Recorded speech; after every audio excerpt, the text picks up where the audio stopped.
چنانچہ مسلمانوں کو جب بھی معلوم ہوا انہوں نے حالت نماز یا بغیر نماز کے یہ حکم سنا اور اپنا رخ تبدیل کر لیا۔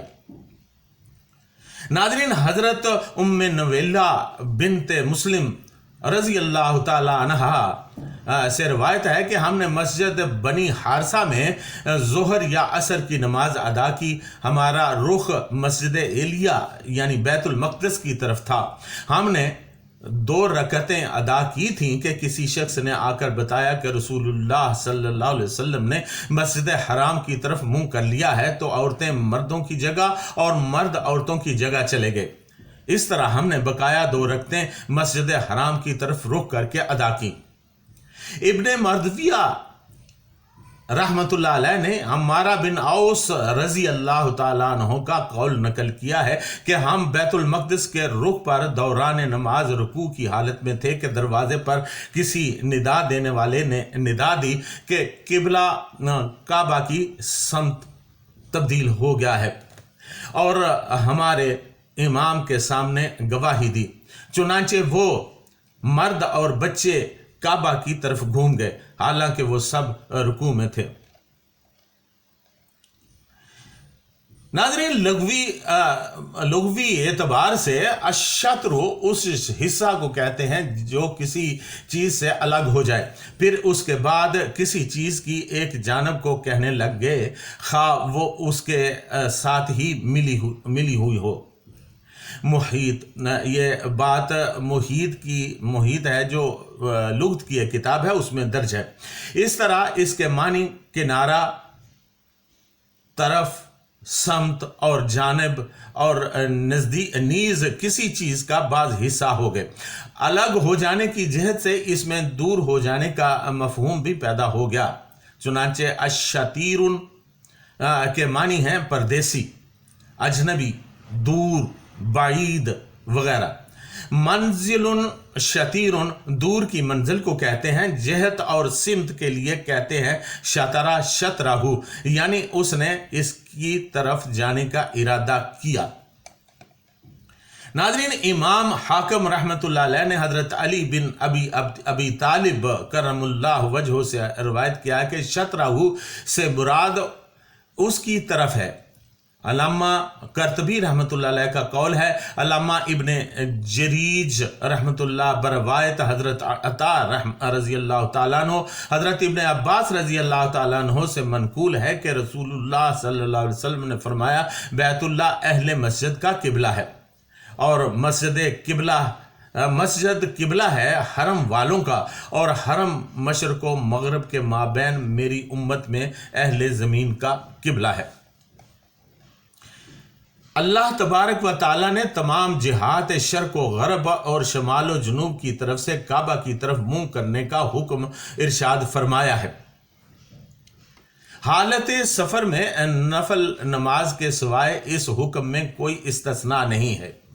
حالت سفر میں وہ جس طرف چاہے منہ کر کے نماز پڑھ سکتا ہے جبکہ اس کا دل کعبہ کی طرف ہو۔ اسی طرح لڑائی کے دوران جب تلواریں چل رہی ہوں جس طرف چاہے منہ کر کے نماز پڑھی جا سکتی ہے۔ اسی طرح وہ شخص جسے سمت قبلہ معلوم نہ ہو اپنے اجتہاد سے نماز پڑھے، اگرچہ حقیقت میں وہ قبلہ کی سمت نہ بھی ہو، کیونکہ اللہ تعالیٰ کسی نفس کو تکلیف نہیں دیتا مگر اس کی ہمت کے مطابق۔ مالکیہ نے اس آیت سے یہ استدلال کیا ہے کہ نمازی اپنے سامنے دیکھے گا نہ کہ اپنے سجدے کی جگہ، جیسا کہ امام شافعی رحمۃ اللہ علیہ، امام احمد بن حنبل رحمۃ اللہ علیہ، امام ابو حنیفہ رحمۃ اللہ علیہ کا مذہب ہے۔ دلیل یہ ہے کہ سجدے کی جگہ دیکھنے سے نمازی کو تکلف کے ساتھ جھکنا پڑے گا، اور یہ کمال قیام کے منافی ہے۔ بعض دیگر مالکی علماء کی رائے ہے کہ نمازی کو بوقت قیام اپنے سینے کی طرف دیکھنا چاہیے۔ علامہ شریک القاضی رحمۃ اللہ علیہ کا قول ہے کہ حالت قیام میں وہ اپنے سجدے کی جگہ نگاہ مرکوز رکھے، کیونکہ اس طرح نمازی کو خشوع و خضوع حاصل ہوتا ہے۔ ایک حدیث بھی اس رائے کی تائید ہوتی ہے، اور حالت رکوع میں پاؤں کی طرف، حالت سجدہ میں ناک کی طرف، اور حالت قعدہ میں گود میں نگاہ جمائے رکھے۔ مندرجہ یہ جو میں نے آپ کے سامنے مسائل عرض کیے ہیں، ان طریقوں میں کسی بھی طریقہ پر عمل کر لیا جائے تو نماز درست ہوگی، لیکن بہترین طریقہ یہی ہے جس پر چاروں ائمہ کرام رحمۃ اللہ علیہ متفق ہیں، یعنی قیام کے حالت میں بالکل سامنے نظر ہو، نہ کہ سجدہ کی جگہ پر۔ شطر المسجد الحرام کا مطلب بھی یہی ہے۔ اس کے ساتھ ہی آپ سے اجازت چاہوں گا۔ وما علینا الا البلاغ المبین۔